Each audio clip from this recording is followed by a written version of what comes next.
जिस जमीन पर ये घर बना दिख रहा है, यही जमीन इंडिया अगेंस्ट करप्शन और टीम केजरीवाल के सदस्य प्रशांत भूषण को दी गई है।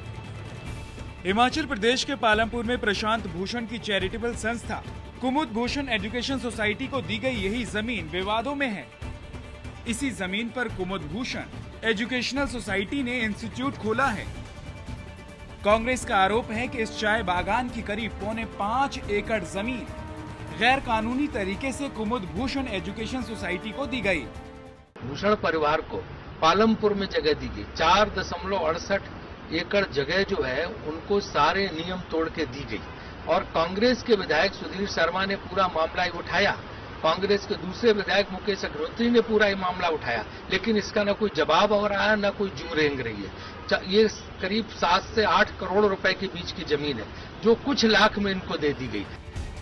कांग्रेस का आरोप है कि हिमाचल प्रदेश की बीजेपी सरकार ने 1 जनवरी 2008 से 30 नवंबर 2011 के बीच जमीन इस्तेमाल करने के नियमों में फेरबदल इसलिए किया ताकि प्रशांत भूषण को फायदा पहुंचाया जा सके।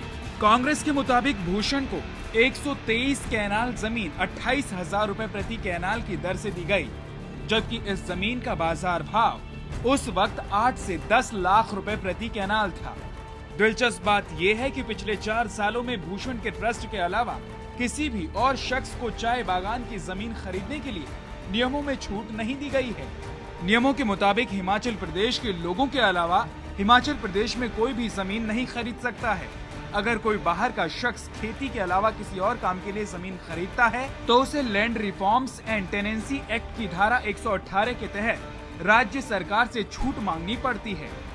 कांग्रेस का आरोप है कि सिर्फ भूषण परिवार को फायदा पहुंचाने के लिए बीजेपी सरकार ने नियमों में फेरबदल किया। वहाँ हिमाचली जो है उसको भी अधिकार नहीं है कि टी गार्डन का लैंड किसी को दिया जाए। इन्होंने एजुकेशनल सोसाइटी के नाम पे उस जमीन को लिया। वहाँ अभी तक कोई स्कूल नहीं चल रहा जब कितने दिन हो गए, तो उसका जो पर्पज वो भी नहीं पूरा हो रहा। टी गार्डन की लैंड भी दी जा रही और सस्ती लैंड दी जा रही है और इसके अलावा जो है सारी तरह से नियमों को तोड़ा गया।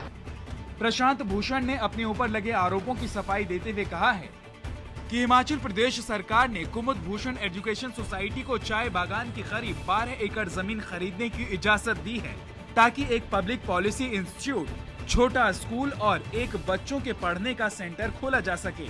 ये विशुद्ध रूप से एक चैरिटेबल संस्था है जिसे सरकार से जमीन खरीदने की इजाजत के अलावा और कुछ नहीं मिला है, जो कि पूरी तरह कानून के मुताबिक है। मेरे पिता ने इस संस्था को अपनी तरफ से 4 करोड़ रुपए दिए हैं। ये इंस्टीट्यूट फिलहाल कामकाज चला रहा है और इसके कामकाज की जानकारी संभावना.org नाम की वेबसाइट पर देखी जा सकती है। भूषण ने तो अपनी तरफ से सफाई दे दी है। इंडिया अगेंस्ट करप्शन के कुमार विश्वास तो यहाँ तक कह रहे हैं कि इस मामले की SIT जाँच करा ली जाए। मैं उनसे अनुरोध करता हूँ एक SIT गठित करवा दें प्रधानमंत्री से, सुप्रीम कोर्ट के रिटायर्ड जज की, और श्री रॉबर्ट वाड्रा का केस और श्री प्रशांत भूषण का केस एक ही पैनल को सौंप दें। कांग्रेस का कहना है कि भूषण परिवार को दी गई इस जमीन के मामले में बीजेपी को भ्रष्टाचार क्यों नजर नहीं आ रहा है। अगर इन सब बातों पर भ्रष्टाचार की बात उठाई जाती तो इससे बड़ा भ्रष्टाचार क्या हो सकता है कि यह भ्रष्टाचार नहीं है। जब इस तरह की बात उठाई जा रही है तो इनको अपने ऊपर भी जो आरोप लग रहे हैं, जो कांग्रेस के विधायकों ने वहाँ पे आरोप लगाए हैं, उनका जवाब देना चाहिए देश को। कांग्रेस का कहना है कि इसी तरह का मामला 2002 में कांगड़ा के गोपालपुर में खरीदी गई एक जमीन का भी है, जिसे दिल्ली के फयाज अली नाम के शख्स ने खरीदा था। उस वक्त भी बीजेपी की सरकार थी। जब ये मामला उछला तो कोर्ट ने मामला दर्ज करने और जांच करने के आदेश दिए थे। कांग्रेस का कहना है कि प्रशांत भूषण का मामला भी बिल्कुल वैसा ही है, तो फिर इसकी जांच क्यों ना हो।